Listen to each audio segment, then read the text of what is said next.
Warning: Alan and JJ Johnson are not professional comedians. During this program, you will be exposed to unfiltered dad jokes in their most potent and raw form, dads telling them to each other. Watching this video may lead to serious physical harm, including facepalm concussions, head-shaking whiplash, and uncontrollable groaning. Proceed at your own risk. Hey everybody, I'm Alan. And I'm JJ. And we're two dads and a joke. And we're here to bring 10 things. That's our new thing on the new season, 10 things that we want to get across. It could be 10 things about anything, because JJ is a master of amazing things to think about. Yeah. He sent me a list of 10 things of 10 things, so we got like 100 things at least to talk about. Yeah, we do. But for today, we're going to be talking about 10 life lessons we hope to teach our kids. That's going to be the topic for today. And you know, one of the big lessons in life that I think kids have, and I don't know if this one made it on our list, but friends are hard, you know. And you know, when I think about that, do you know who really has a tough time getting to know people? Who's that? Dr. Frankenstein. Okay, why? Well, he's kind of a creepy guy. He lives in this like electric castle and all that. Like the lightning storms follow him around and stuff. Yeah. But did you know he had a goal? Dr. Frankenstein had a 2021 vision of what he was going to do this year. You know what his goal was? What was that? To make new friends. It took me a second. Wow. Okay. So I think that's a double facepalm. I think that's what that was. Bam, bam. There we go. So, life lessons. You know what the difference? One of the differences I want to teach my kids is what the difference is between a poorly dressed man on a tricycle and a well-dressed man on a bicycle is. Do you know what it is? What is the difference between... I don't know. What's the difference? A tire.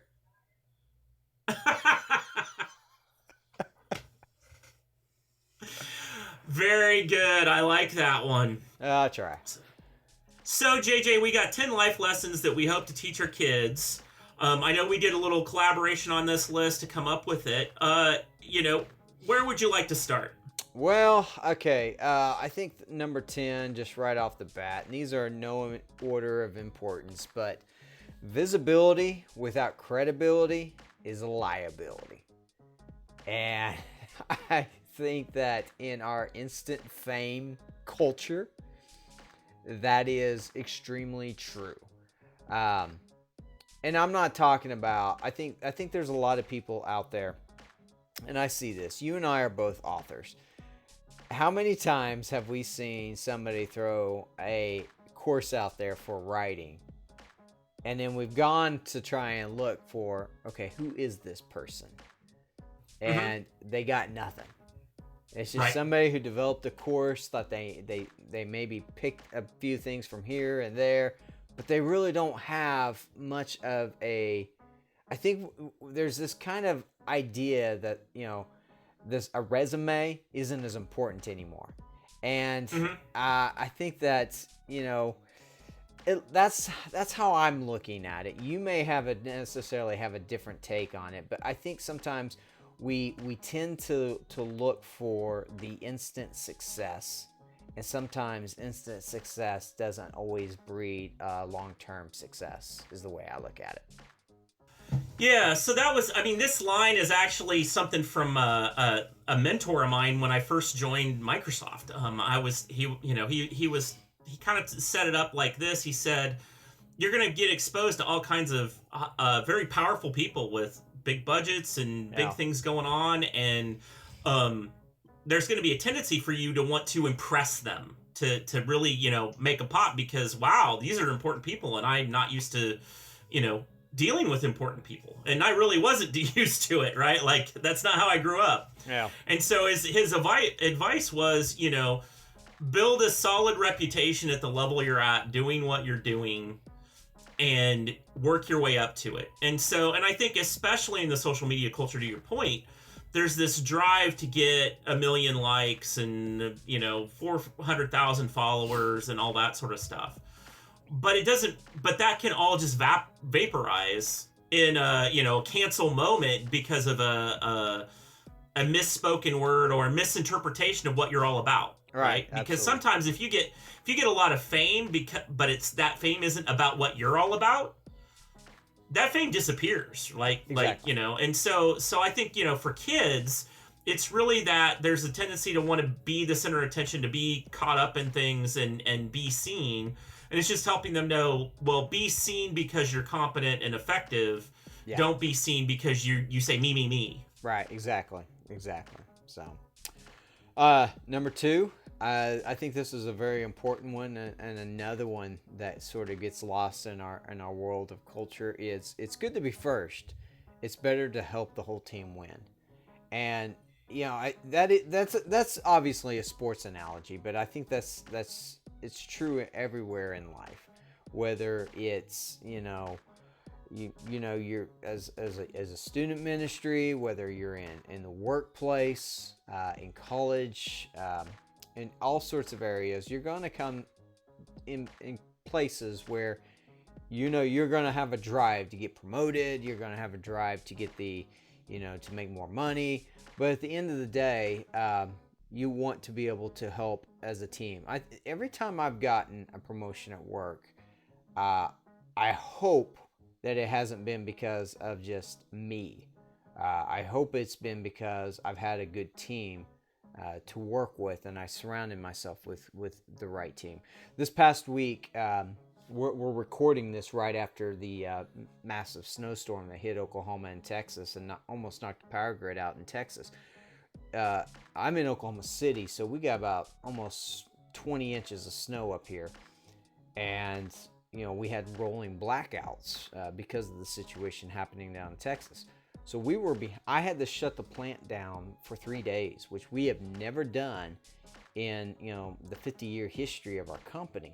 We were way behind, and we went in there, and the first thing I did is I sat down with everybody and I said, give me your ideas to get us back on schedule. And we took those ideas, we introduced them to everybody out on the production floor, and we rolled with it. And I had people working overtime because they wanted to, and I had people working Saturday and Sunday, and it was not fun. And people came to me and they said, hey, this week, they said, hey, you did a great job. And I honestly just had to step back and say, it wasn't me. It's like I sat down with these folks and we came up with a plan, and they went and executed it, and they took ownership of this company this week. They made my job easy. All I had to do was be there to be, the leader, but it was them. And I think that's important, is we sometimes don't always give the recognition, and I've had to learn to do that over the years, that other people deserve. So it is good to be first, and there's nothing wrong with being first, but it's more important to want to help the team to move forward. What's your take? Yeah, no, I look at it in terms of, probably one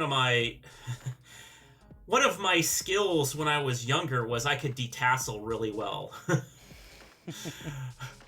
Like, I was tall for my age, and I could just whip. I don't know if it's ADD or what, but I could just whip down the field. I could pull two rows of tassels in the time it would take somebody else to do one kind of thing. Yeah. And I remember getting to the end of the thing and being like, woohoo, I was done. And then looking back and seeing everybody. Now, technically, I could have just sat down and waited. Like, no one made me go help anybody. But it was like, it just felt icky, right? Like, because it's a horrible job. Like, I recommend all children should have to detassel once just to know what real hard work is, but that probably isn't going to happen. But I mean, it was just one of those things I couldn't feel good about just sitting back and resting when everybody else was still way behind. But the other side of that too is if you get an award for something, but you were just one contributor to many, finding ways to make sure everybody else gets their fair share of that is important, because in the end, it's very little in life that you accomplish on your own, right? And there is a little bit here and there of what comes around goes around. Like, you might have gotten a little more credit than you should have, but next time you won't get credit. I mean, there's some of that happens in life, but that focus on making sure everybody is successful or making the team win is super important in my mind. Absolutely. So, number 3, there's always one more thing you can try. And I think this is extremely important. You and I are both authors, and we write novels. And for a long time, I was writing pretty much the psychological, supernatural, suspense type stories. And I always wanted to write a middle grade novel, mainly for my kids. And I never did it for a while. And I kept putting it off. And one of the reasons is because I didn't know how. And I wrote a middle grade novel. I tried. I thought I failed miserably. It published. It won an award. And it sold very well. But, I had to try first. And that was hard for me. There's been a lot of things that I want to try in life. Hobbies. I want to learn to woodwork. I want to try how the woodwork. I'm a big fisherman. I want to go trout fishing in Montana sometime. There's things I want to try in life, and I don't want to give up learning. And I want to teach my kids not to give up learning. I don't want them to get static, I guess you could say, and just complacent with just staying still. I want them to try new things and not be afraid to try new things. I think fear is one of the things that holds us back from enjoying the things that God has given us in life. And I think this world is meant to be enjoyed, and by enjoying this world, we enjoy God and the things that He has blessed us with. So I want to try things. I want to teach my kids to not be afraid to try things. What about you? Well, I look at it, there's a line it's in the book and in the movie We Were Soldiers. It says, it's not 3 strikes and you're out. There's always one, as long as you're alive, there's always one more thing you can try. Right. Right. And to me, especially since I'm in sales, just because something you tried doesn't work today on this customer at this location at this time doesn't mean tomorrow the exact same thing might not work. Right? Like you might have introduced it today and they hadn't really thought about it before, and a month later all of a sudden they're like, you know what, that was a great idea. Why don't I do that? Right? So there's some of it is just that sometimes the time's not right. Yeah. Talking about author stuff like my own books, I started working on in 2009 and didn't really get to the point of having a good published work until 2019. So it's one of those things from there's always one more thing you can try.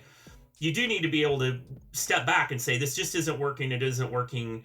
I don't understand. But sometimes just getting another perspective, asking somebody else, hey, what do you think about this? You'd be surprised what'll happen if you try that one more thing. Yeah. That being said, our next one, I think, kind of is the corollary. Like, you got to put them together. Yeah, but and I think this goes true. Listen to your gut when you believe it's time to bail.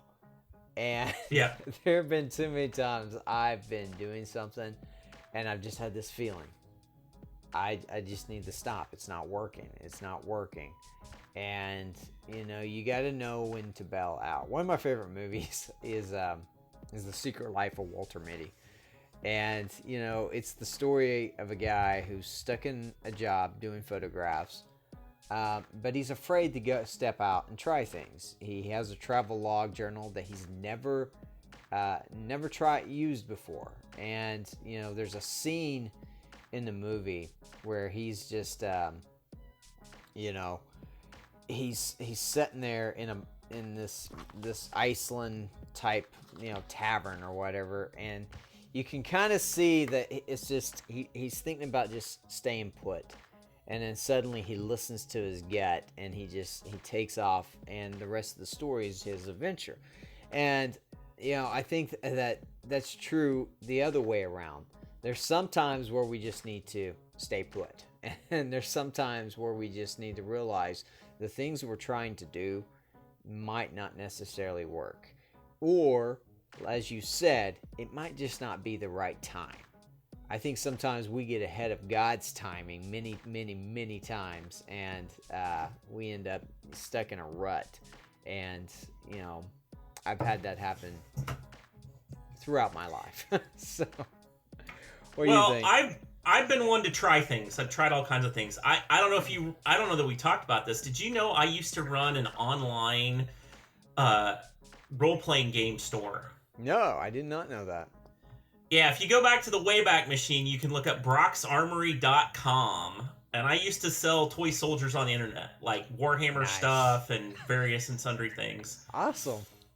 And it was growing. And I even actually got, because of various things, we got a bunch of free product, and we were actually making a profit. Like, it was a thing.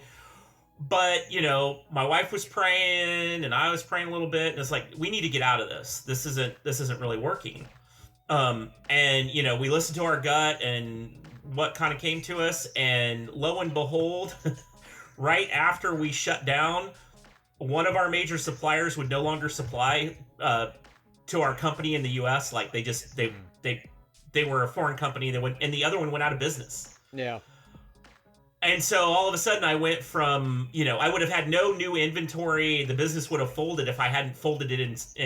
And later in life, I joined a startup, went down a certain route with a technology partner. The technology partner got bought by a major company, and I had just sort of walked away from that opportunity right about the time the whole thing fell apart. So it's one of those things, you do have to sometimes, even if you tried something and were somewhat successful, sometimes you just got to bail. Yeah, you do. And, I was early on in my life, around the age of 26, 27, right after my wife and I got married. I was a youth pastor in a small town up in northern part of Oklahoma. And there were some things about the church that just, I felt like I was good at it. I felt like God was doing some great things there. And I felt like, students, we were growing the ministry, we were reaching students, but there was just something in the air that I couldn't quite put my finger on it. And one Sunday, after a lot of prayer, we just decided we needed to move back home. And we had no job. I submitted my resignation, and then lo and behold, that church went through an extremely ugly split. And wow. I don't know if it's just like, what the deal was, but we just kind of felt like we needed to move out of there. And there was just a lot of things that came to light, and we were fortunate enough to get out of there and to find a different place, a new church home to serve in, and to not go through that. And I feel bad for everybody that did, but for some reason it felt like we needed to just step away, to leave. And right. We couldn't quite put our finger on it, and then 6-7 months later we hear about what's going on there. And so but moving on to number 5, and I think I have a lot of thoughts on this one, but I'm going to condense them down. If it's within your power to do something about an issue, do it. And I think there are a lot of things that we're passionate about in life. We can name them: politics, culture, workplace, things that happen around the workplace, the writing community.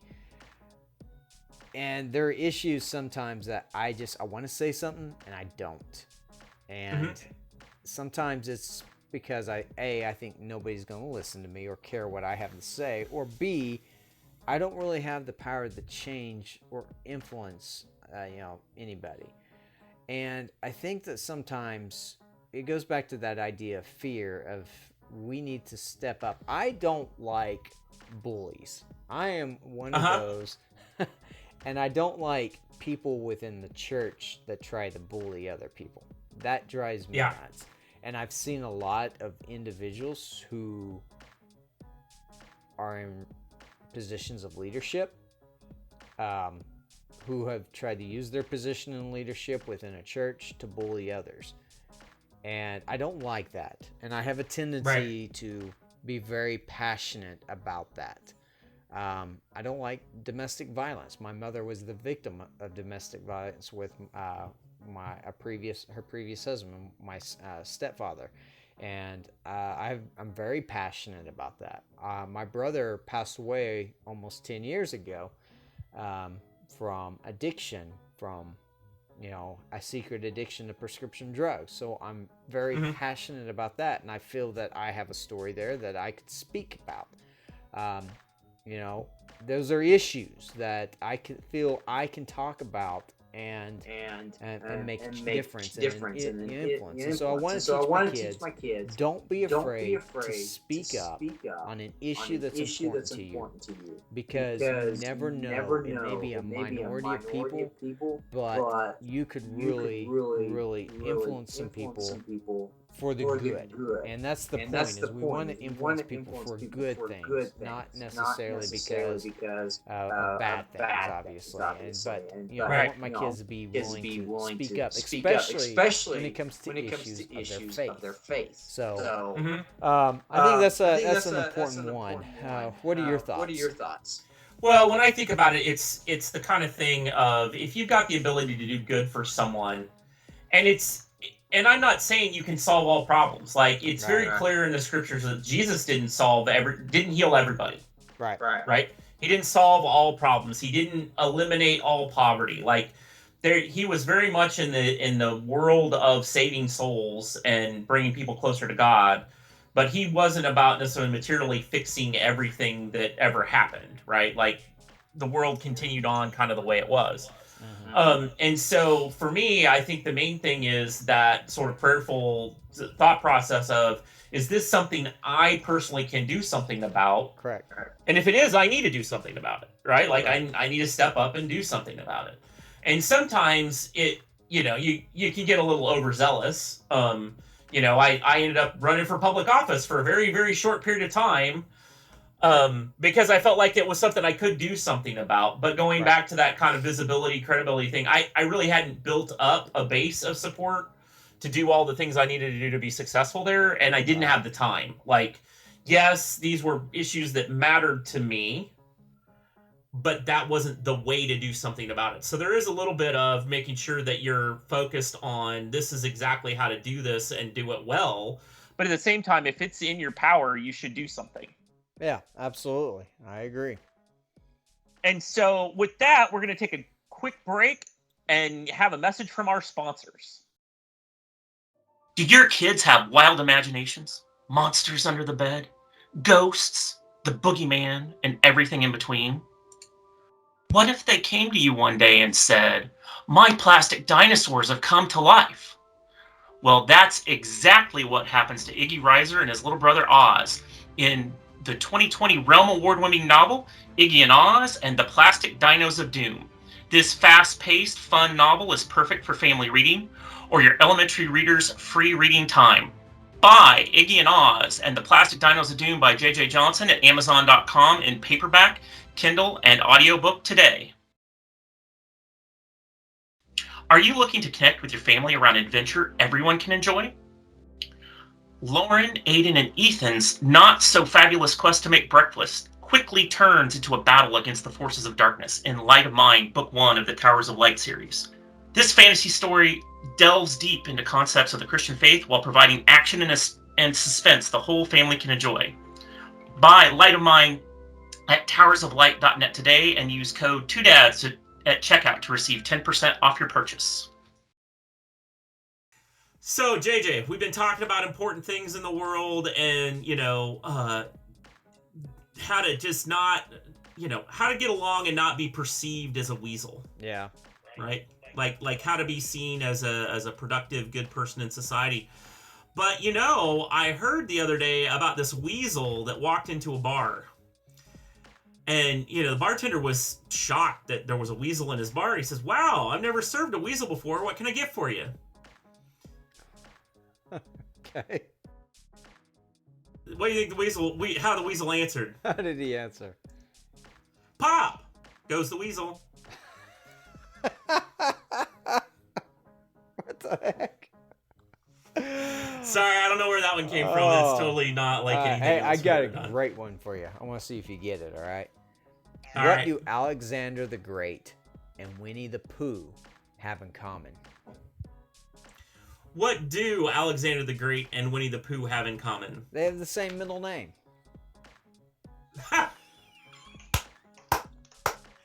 Oh, I like that one. That's a good one. Yeah, there you go.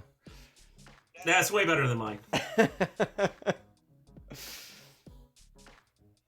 All right, so number 6 Yeah, on number our 6. 10 things we hope life lessons we hope to teach our kids. all right, so I want to teach my kids that the leader is the first in, the last out. And I learned this from the war film. We Were Soldiers, I believe it was, and he says, "I'm gonna be the first boot on the ground. I'll be the last boot off the ground," and that was true. And in that movie, he is the first one to step foot, on that battlefield, and at the end, he's the last one to step off to get in the chopper to go. And I think that sometimes movies can teach us a lot of powerful things. But one of the things that I try to do is when we have a family function, and it's my wife's family, kids, cousins, everybody, I always try to just take a step back when everybody's getting their meal. And I always try to be the last one to get my meal. When we do dinners at work or, pizza parties at work and things like that, I always get up there and I open the boxes up and I start serving everybody, and I always try to be the last one. And it's not because I want people to see that. It's just because I want people to be able to enjoy it first. These are people that I lead, my family, individuals at work, even within the community, is I try everything I can to be the last one. And I think that's important. I believe a lot of those values were instilled in me just simply because of the way my grandmother raised me. And, it's just some of the things that she wanted to teach me. So what do you think? Well, I look at it in terms of, there's a famous video out by Simon Sinek about leaders eat last. And it goes back to this point of people, if you're the leader, there's a level of being exalted above others that the group has decided for whatever reason, right? Sometimes it's purely positional because, the bosses said you're now the boss kind of thing. But other times in a family situation or friends or whatever, we have lots of families over for 4th of July or other things. But like you said, I'm in there making sure everything's taken care of for everybody up front. I eat last, all of that, because it's a matter of it lets everyone know you're my guest here and you're important to me, and that in and of itself. But I looked at it when I was a scout leader. I would be out at our camping events and whatnot early. I'd be the last one to leave because it was my responsibility to make sure everybody was getting in safely. Like maybe there was a hazard in the space and somebody needed to find that in advance, or likewise on the way out. But I also feel like for the kids, it's funny because my middle son just inherently has that knack for being first in, last out. There's something just in his nature, and other kids know that, and they will put him in charge because he doesn't actually want to be in charge. Like he doesn't want to be the boss, but he has that ability of making sure everybody's needs are taken care of. And I think that's what it is about more than anything else is if you're the leader, you need to be taking care of all the needs in the place. And if you're not willing to do that, if you're just there so you get the best steak or whatever, then you shouldn't be in charge. Correct. Absolutely. So, moving on to number 7, managing money within your means. This is probably every father's nightmare out there right now. But it's something Yes. I didn't learn to manage my money at all. I mean, I came from a broken home. We didn't talk about things like this. My dad, worked a lot of long hours. I didn't learn anything about money until after I maxed out a bunch of credit cards in college. So, Yeah. and it tanked my credit score, and I was remembering like, what's a credit score? It wasn't one of those things that went on in my household, and I had to learn to manage money the hard way, partly because I didn't have any. So, Right. there were times my wife and I were both of us making $7 an hour, and living in a 500 square foot studio apartment. And, we go and, our grocery budget was $40 a week, and it was just like, right. Been there, done that. yeah, you're buying the off-brand big old bags of cereal because that's really all you can afford, or you're buying Spam or right, exactly, macaroni and cheese. Aldi is your friend, and you got to hold on to that quarter. That's right, you do. Otherwise, you won't get your buggy or. Yeah, exactly. But I mean, it's just, one of the things I want to tell my kids is that, number one, when you first get out of college and you start life, you're not going to have a lot of money because, one, you're going to be starting at the bottom. But it does get easier. So manage what you do have in a way that is biblical and honors God. I've never been one of those that's very legalistic and says you have to give 10% of your tithe. I've been one of those that's always said, give what you can. And, don't let that hurt you, in life. Managing your money is something. I look at our budget daily. It's not like an obsession. I just look at it, and I don't like to spend money either. I'm pretty cheap, and I'm not very. Most of the things I buy, obviously, you can tell, are books. And they're usually from the used bookstore. So, but it's just managing your money is not as hard as we think it is. It does get easier as you get older, and obviously it gets easier. But I think sometimes I know a lot of people who have a lot of money and it stresses them out. So having a lot of money doesn't necessarily mean that you can manage it very well or that it's easier to manage. So there's that too. Well, yeah, I grew up poor. We didn't have, there was no money to manage. So, like the what to do with money and credit cards, and there wasn't not a lot of role modeling and all of that, but we did get hooked up on the whole Dave Ramsey plan, and I always looked at it because of his saying, manage your money like nobody else so you can manage your money like nobody else, so you can live like nobody else, kind of thing, right? And so we made a lot of choices over the years. I drove the same car from 1996 to 2012.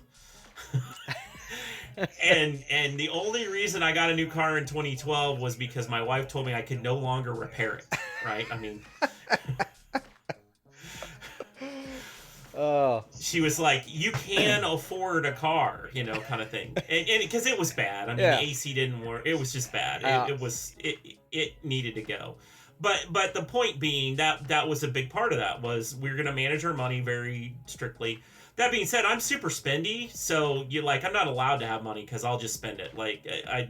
So that how we manage it is we don't let me have money. Yeah. And that's kind of how that works. But knowing yourself in that and kind of does it because it keeps you out of the misery that comes with that, right? Yeah, it does.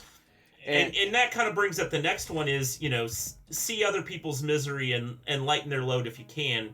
I think this one's a little different than if there's something in your power to do something about it, because this is really about taking more time to get to know people and recognize stuff. Don't you think that's kind of the difference? I think so too. And I can count so many times. I had a family when I was in high school. When I was 20 years old. I for those that don't know my story, I failed out of high school. And I was working in a factory that made toilet paper. And my job was to watch toilet paper go into the machine that wrapped it. And I was making like $5 an hour. And it wasn't a glamorous life. I didn't have any money.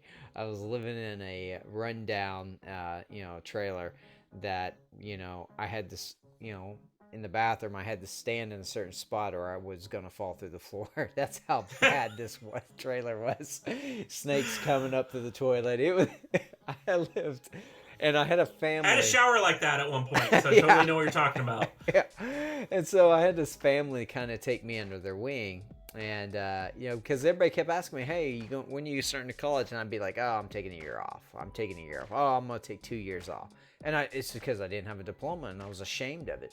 And this family kind of recognized it and put two and two together. And they brought me under the wing and they offered to buy a correspondence course from the University of Oklahoma that would help me get my high school diploma.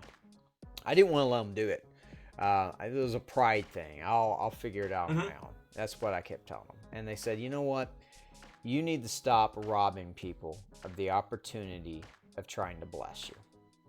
And I thought about that for a moment. And, you know, that's one of the biggest hangups of pride is we rob people of the opportunity to bless us. And, you know, there have been so many people who have blessed me. I mean, you know, a couple months ago, my wife and I, our whole house was sick, you know, and you sent us a DoorDash and said, hey, go get dinner on us tonight. Don't worry about it. And, well, my entire household was sick, and that was like, holy smokes, because I was in there trying to figure out, okay, what am I going to cook that everybody will not throw away? And lo and behold, you're like, hey, go get DoorDash. Here you go. And he sent it to me. I'm like, oh, perfect. And, you know, I've tried to do that. I've had friends that, you know, I had a friend, Josh Smith. He was heading up to see his dad in South Dakota. Had a long, long drive. And I was like, dude, Starbucks is on me all the way. And, you know, I send him a $30 gift card to, you know, through email. And, you know, I want to be able to help people who are suffering. And because people have helped me when I've been in a bad spot. And, you know, I always go back to what that family told me is just don't be afraid to let people bless you. And that's one of the lessons I want to teach my kids, but it's also one of the lessons I want to teach them is be sure to bless others too, because we've all been blessed. Yeah, I look at this one really thinking about their misery itself, right? Like, meet them where they're actually at, where they're being miserable. And sometimes it's easy, like, you know, the whole family's sick, like, my whole family's been sick. I know what that's like. Your basement flooded? I've had that happen 17 times. Like, you know, I got the 17-volume set of basement flooding. So those kind of things is easy. On the other hand, you know, you run into somebody that's got a very different situation in life, different social construct, that sort of stuff. It can be a lot harder to meet them where they're at. And so a lot of it is just listening, right? Because sometimes this isn't about providing any material, anything, right? It's that there's no one around that's actually willing to listen to this story or nobody gets it. And maybe you're not going to get it either. I mean, I think that's the other side of it is, a lot of people's misery in life, you're never going to understand because their misery is just a different paradigm than what you deal with. But sometimes just being there to not, you know, it's kind of like, do you want a friend or do you want a solution? Is kind of almost a way to open the story. A line for this one is, because sometimes all they want is for you to just be there in their misery, and the fact that they could talk about it to somebody made them feel better, right? Like that was what they needed, because you can't solve the problem. And you know, so meet them where they're at and help in the way you can. And a lot of times the way you can is just listening.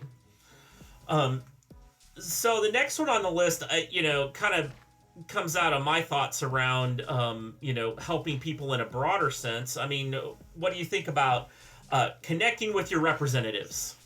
Yeah, you know, you says here, you know, we live in a republic, connect with your representatives. And I think sometimes when we think of that, we think of it just on a federal level, you know, our U.S. rep.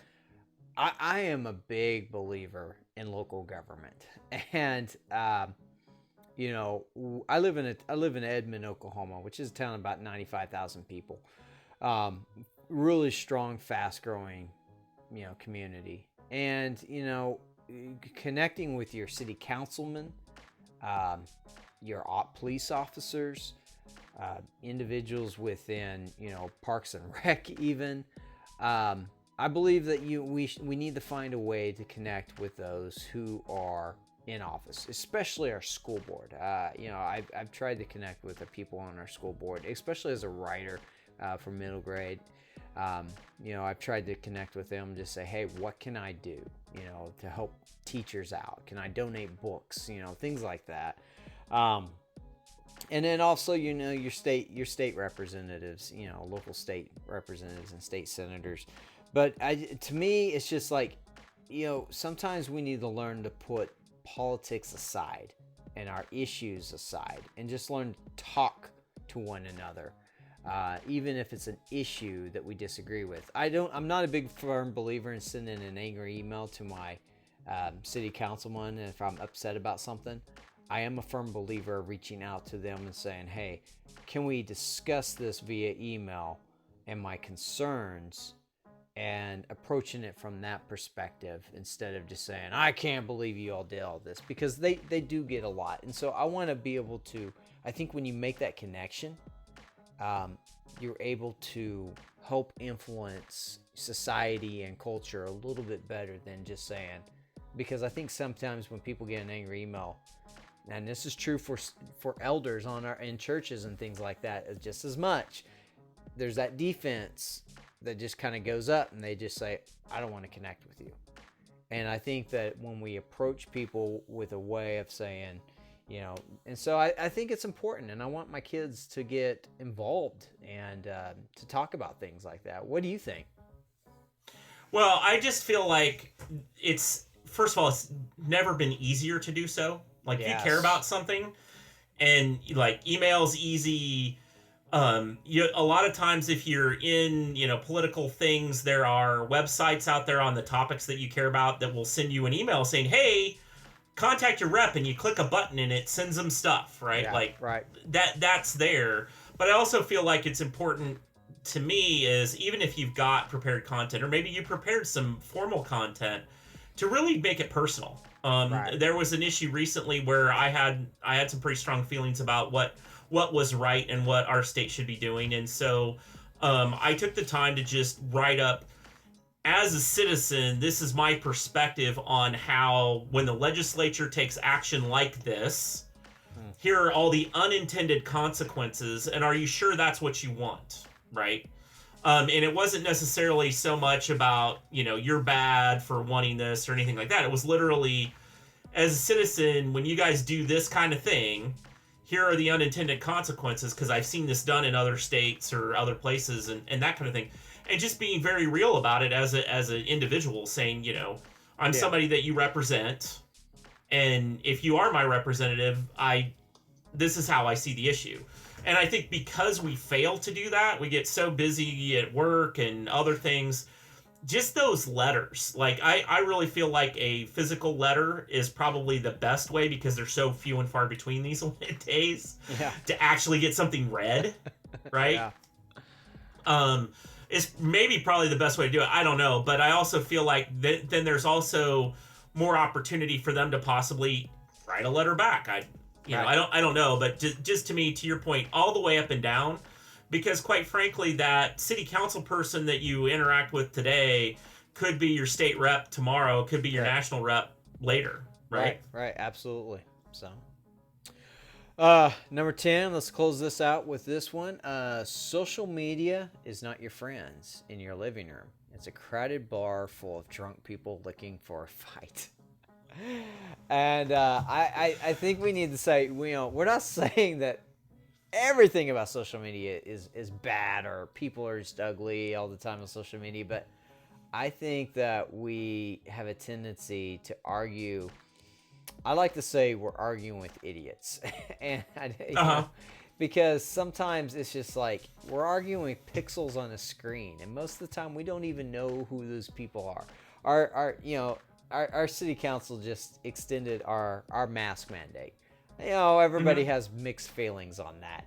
But I went over there to read the vote, and I'm like, okay, no big deal. I can wear a mask. It doesn't bother me. Yeah, sure. But man alive, you look in the comments section over there, and there's people, I guarantee you, they do not know each other, and they are just going at it in the comments at each other. And I'm like, you don't even know each other. And I think that some people go to social media because they think that's the only way they can be heard. And honestly, I think social media is one of the worst ways to be heard, because I think most people don't know how to convey what their thoughts or their words are in a 240 character tweet or a Facebook post, because people can't always read tone. Usually when I'm on social media, I'm posting about books I like on Instagram, or I'm posting something funny on Facebook, and that's about it. I try not to argue with people, because I think that's what it is sometimes. is it's not as important as going down to the local barber shop and striking up a conversation with somebody while you're waiting to get a haircut, or going into the coffee shop and sitting down and talking about issues with the guy you always see there, or carrying on a conversation with your neighbor while you're both outside. Those are the things I think that we need to be investing our time in. And honestly, I think social media, it can be very divisive. So what are your thoughts? I just think it's one of those things, because you don't necessarily know who all the friends of your friends are. Correct. Even if your friend asks a very legitimate question, like, I'm making this up. Let's say you personally are an expert on energy policy. Okay. Everything about, windmills and solar and nuclear and fusion, everything about it. Like, that's your job. Like, you spend all your time on energy policy. And you got a good friend asking, hey, do the windmills actually freeze up in the cold? You might have an answer for that. That's because you're a highly respected person in the field. You might type away.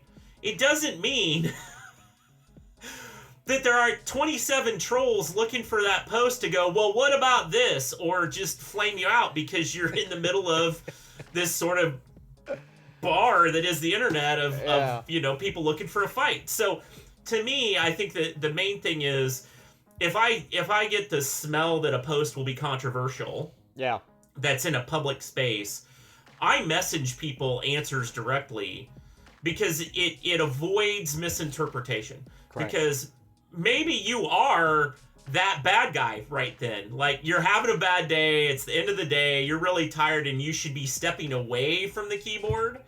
And you yourself have forgotten your own rules about what you're supposed to do. And you type up something stupid, right? Like, I have typed up stupid stuff that I had to retract later because I was just being stupid. Right. Sometimes you're just stupid. And so the worst thing to do is to be stupid in front of a bunch of people that are looking for a fight, because then you explode it everywhere. So that's why I say, if it's, hey, great job on, congratulations, positive things, cool. But if it's controversial or whatever, then take it aside, because you wouldn't do that. You wouldn't stand in the middle of a restaurant yelling about this thing anyway. You would have a quiet conversation off to the side. So, and I think that's the thing. Unfortunately, I have a bit of a loud voice, so my wife does have some concerns with that. And what's really bad is, because I follow all these dad joke sites on the internet, I start laughing a lot. Which really bothers her about me in social media. So I'll just start laughing sometimes. But, I was telling her some really intentionally cheesy jokes the other day, and you know what? All she did was groan. And you know why? Why is that? Because she's lactose intolerant. Oh, come on. All right. T is thinking of life lessons. One of the life lessons my mom taught me is that she told me I could be anyone I wanted to be. But you know what the problem was? What? Turns out identity theft is a crime. Oh, that's a great one. Well, folks, another 10 things from JJ and Alan. We'll see y'all next time. See ya.